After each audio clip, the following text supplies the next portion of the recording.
Going back to our box method of multiplication, this method is essentially our length times width equals area model. So when we have a multiplication of 37 times 59, we can decompose the 37 into 30 plus 7 and 50 plus 9. So the nice thing about this area model is that we have this length times width equals area, but also allows us to incorporate addition and see how addition mixes with multiplication, because we know that addition and multiplication are different, but we can mix them together, and we can see how they mix together in this area model. So we can decompose. So we have 50 times 30. We can say we have 15 annex the zeros, and we can see that when we have addition along one side, it interacts with the other side length in two different parts. So this 9 is going to interact with a 30 to give us the 270 area here, but it also interacts with that plus 7 on the vertical and gives us 63 here. And then the 50 times 7 is going to be 350 here. And so we can see that very clearly how as we add on length, it changes how we look at the area pieces here. And this is important to understand because this allows us then to understand the algebraic properties of multiplication with addition. So when we add this all up, we're going to end up with, it looks like here, we're going to end up with 1500, that's going to be 1850, that's going to be 2050 plus 70, so that's going to be 2120. And then add the 63, we get 2183.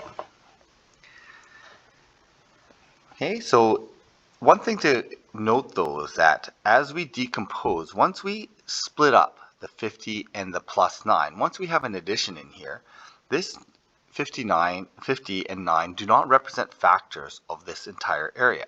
They could represent factors of the individual rectangles in here, so the 9 could be a factor of 270, but the 9 no longer is a factor of this entire area. So it's important to understand that the factors only represent multiplication, whereas addition has to be represented slightly different. So we have to be careful in that once we have plus, that this plus 9 and plus 50 do not represent factors of the entire area anymore. These are not multiples of this entire area or multiples or divisors of 2183. 50 and 9 do not represent divisors of 2183, nor do 30 itself or 7 itself represent divisors of 2183.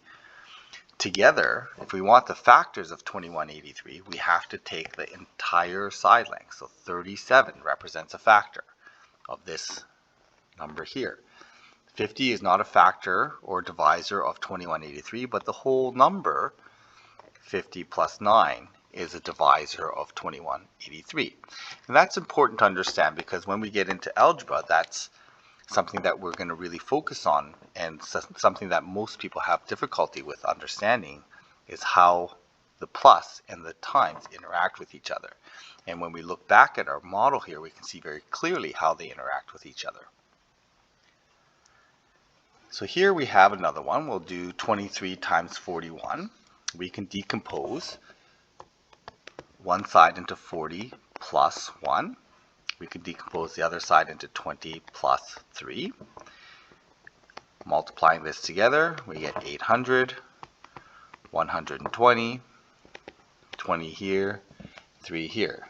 And so we know that 23 times 41, when we add this all up, becomes 943. And we can also do this backwards.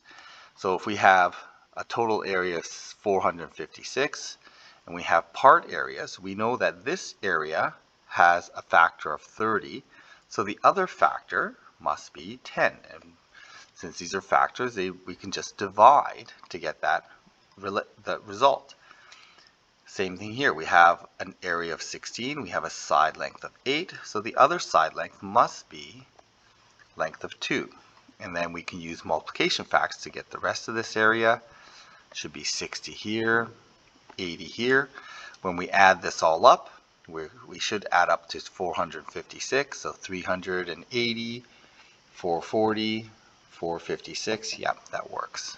So the missing side length we found by the decomposed parts as 10 plus 2, or a length of 12.